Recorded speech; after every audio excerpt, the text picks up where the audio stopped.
Good afternoon, ladies and gentlemen. Shalom, I'm David Mencer, Israeli government spokesman for the National Public Diplomacy Directorate here in the Office of the Prime Minister. Questions in the chat, please, which we will take after a quick update from me on this Tuesday, the 1st of October, day 361 of the October 7th war. Let's start with an update from the north. This morning at around 11 a.m., central Israel, including Tel Aviv, was targeted with missiles and rockets from Lebanon. Some were intercepted, but not all. Since the day after the October 7th massacre, Hezbollah decided to fire rockets on us. 10,000 rockets, missiles, UAVs into Israel. I don't even mention the Hezbollah rocket fire that has fallen short back into Lebanon.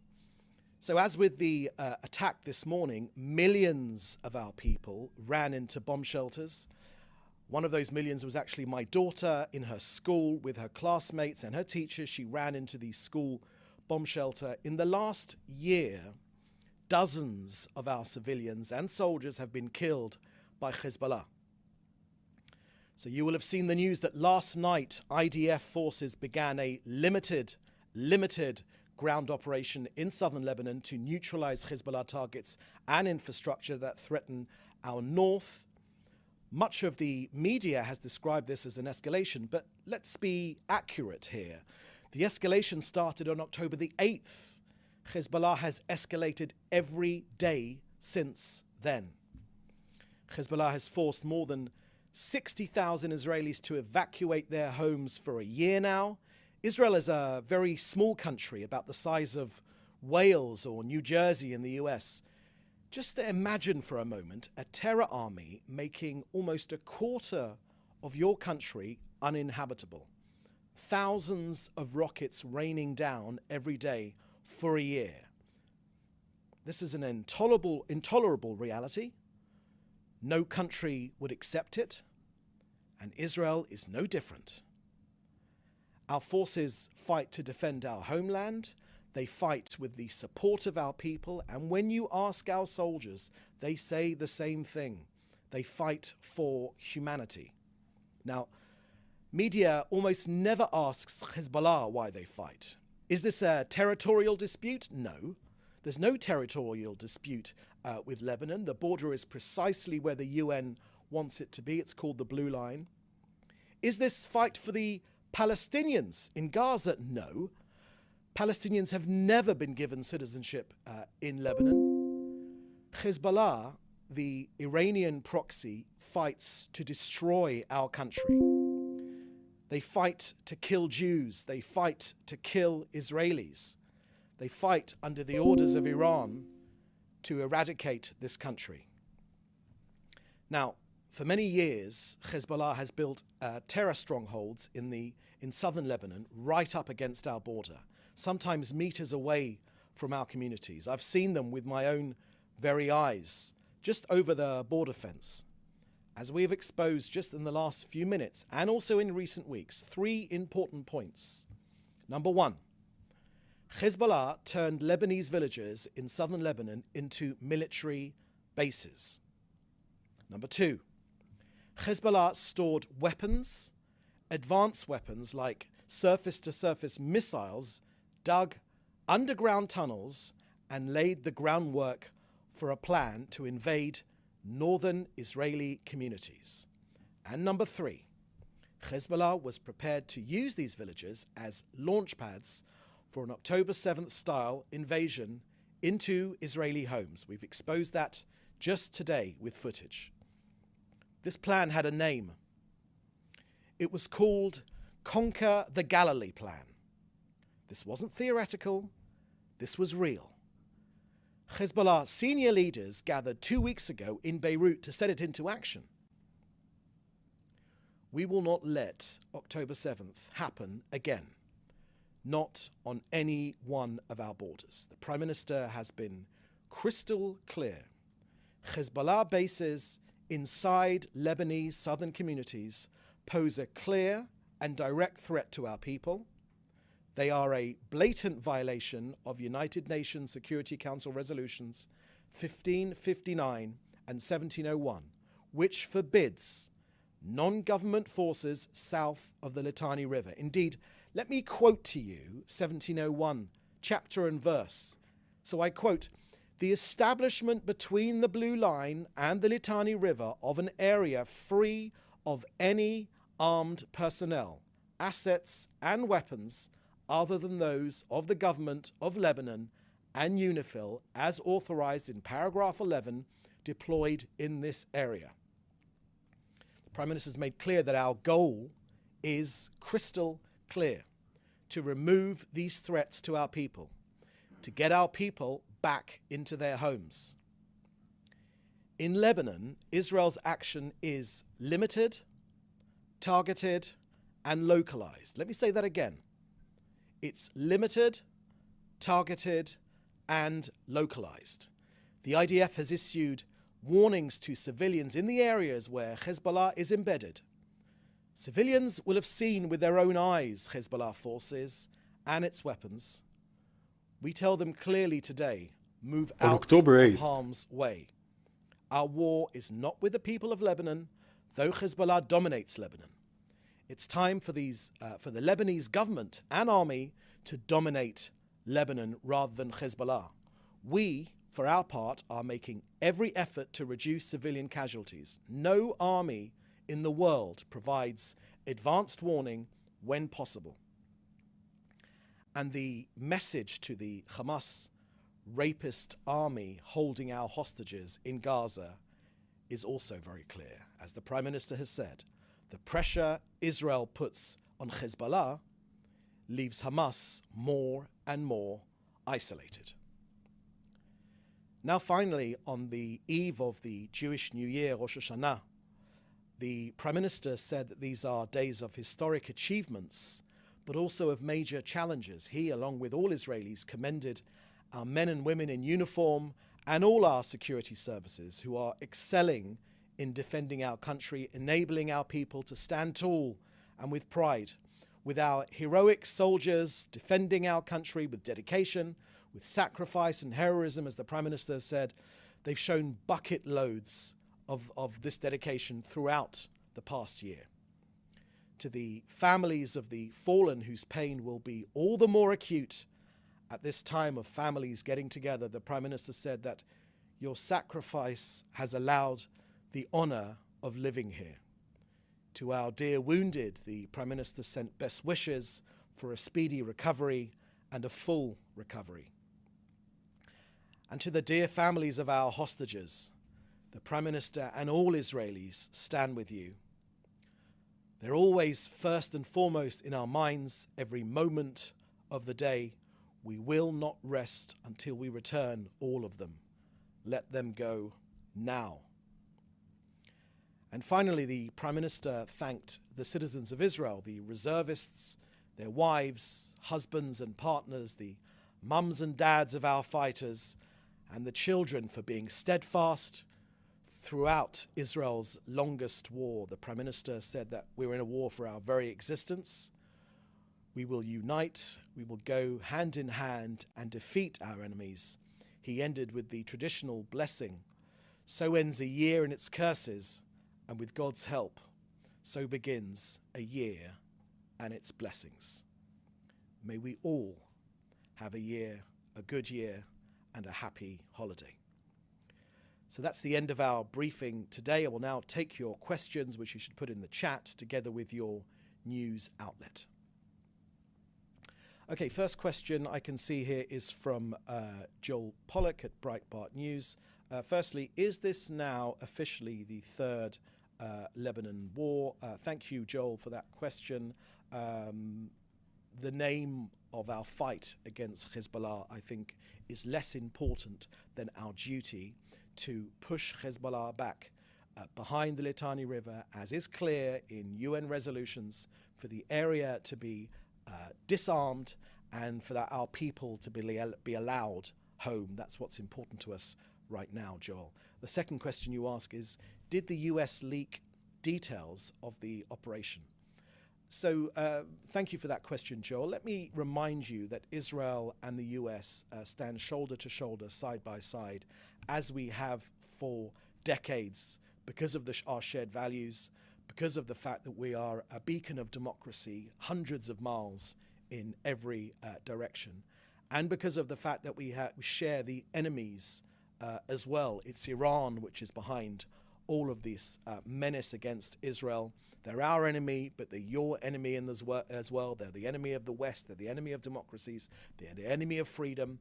We are fighting them here because we're in their backyard. But make no mistake, they're after you and other countries as well. So it's our duty to defend ourselves, and that's precisely what we will do. And the third question from Joel Pollack is, can you confirm reports that a Yazidi woman is being rescued from Gaza? Thank you for that, Joel. I haven't seen anything on that as yet, so I've got nothing to add.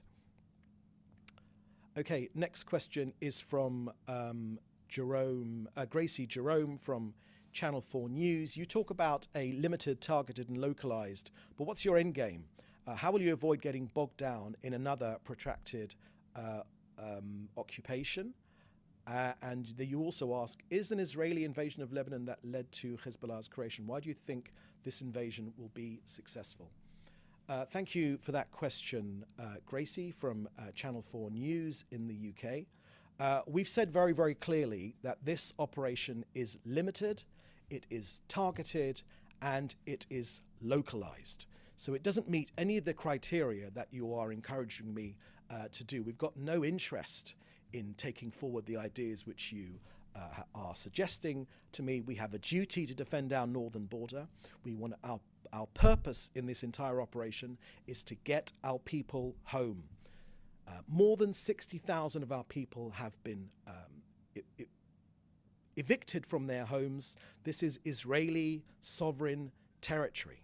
This is our country. They are being not allowed to live in their own homes.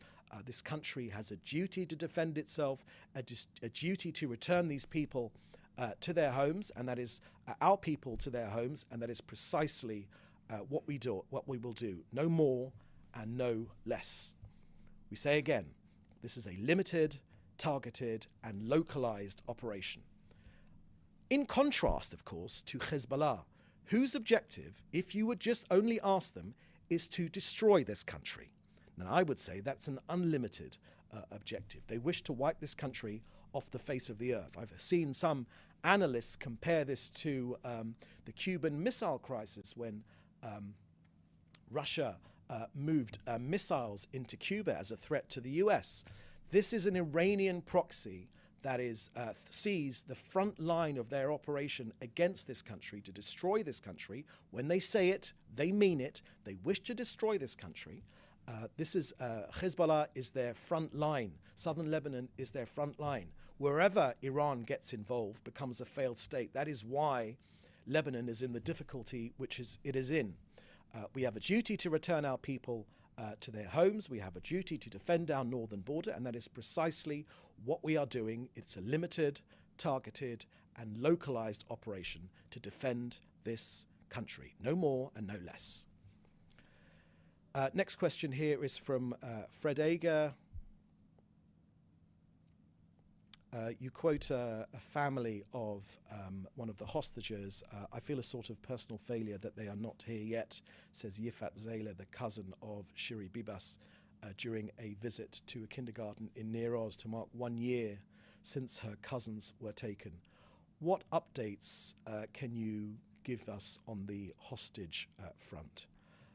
Thank you for that question, Fred. Look, the hostages are a key, returning the hostages, and they need to be set free right now. Let's be clear when you talk about updates. It is Hamas which hold our hostages. It is in Hamas's control. They are unfortunately probably surrounding Sinwar in some dungeon somewhere, one of the hellholes in Gaza created by Hamas. But, you know, when it comes to the negotiations for a hostage release deal, these negotiations continue. They are based on the principles which have been presented by the United States, and they're operating in a manner that will enable the return of our hostages, for Hamas to release our hostages, while achieving the other goals of this war. Israel appreciates the efforts of the US and other mediators to dissuade Hamas from its continual refusal. It has been Hamas which has refused to release our hostages. They've never once, not once, have they received a visit from the Red Cross. Not once. Or the mighty United Nations, which issues proclamations every other day condemning this country. Not once have they had a visit from the United Nations. Indeed, not once has the United Nations condemned Hamas, or does the United Nations consider Hamas a terrorist entity? So the release of our hostages is a key part of our war aims. We're going to bring them all home, all 101 of them. It is our duty to do that, and it's precisely where all of our efforts are focused on. And let me add one more thing. The Prime Minister has said this very, very clearly, that together with all of our people here, we hear the anguish of the hostage families who have lost what's dearest to them. And the Prime Minister said this as well, that you cannot talk to them. We see them on our TV screens every night. We see them walking amongst us. These heart-rending meetings that the Prime Minister's held, which the Prime Minister has described as simply heartbreaking. All of us here in Israel's government, we hear, we listen, and we do not judge as well, because we are doing everything in our power to return these hostages and to win this war. We're committed and will do everything in our power to get them home, 101 of them. They are being cruelly held by Hamas in captivity, the living and the deceased alike. They are men, they are women, they are children, they are the elderly. There are 13 women, there are 2 children. These negotiations, it's Hamas which keeps walking away. But they continue, because we'll do everything in our power to get them home and to get an agreement to get them free. Next question is from Fred Ager. Russia strongly condemns the attack on Lebanon and calls on the Israeli authorities to immediately cease hostilities, withdraw their troops from Lebanese territory, and engage in a search for peaceful ways to resolve Middle East conflict. The Russian Foreign Ministry says, what's your response to Russia's Foreign Ministry statement? Thank you for that question, Fred. We don't have a particular message for the government of Russia. Our message is to the entire world. We've made our case precisely why we're fighting in our north. It is to return our people to their homes. No country on earth would tolerate such a large portion of our country, about a quarter of our land. 60% of this country is desert, where there is a lower population. But in the places in this country where our large portions of our community live, this is an extremely small country, as I mentioned, about the size of Wales, about the size of New Jersey. We cannot have a quarter of our land. We shouldn't have to even explain ourselves. And I would think that all countries would appreciate, as they do, we believe, that this is our sovereign territory. Hezbollah have no other objective but to destroy this country and kill Israelis and Jews. That is their objective. This is not about fighting for Palestinians. Let's put that nonsense. Let's expose that argument for the falsehood which it is. Because if Lebanon truly wanted to support Palestinians that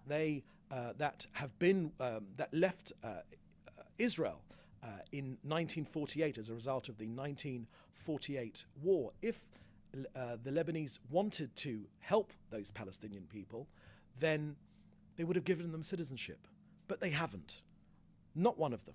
So, or even close to, very, very few Palestinians have been given citizenship of Lebanon or other countries where Palestinians have left after the 1948 war for the establishment of this country. So let's dispense with this nonsense. No other country would put up with it. Our purpose is to return our people back to their homes and to prevent another October the 7th style massacre, but only one which is carried out by Hezbollah, a plan which we've exposed which we've shared with you today in this briefing, that's our objective, and that is our duty, and that we would expect every single country to respect our objectives in returning our people to their homes and protecting our northern border. Okay, that's the last question here today. Thank you for joining us. We wish you, if you're celebrating, a happy new year, Shana Tova. If you're celebrating, and in the meantime, please do stay safe, and we'll see you at the next briefing. Thank you very much. Bye-bye.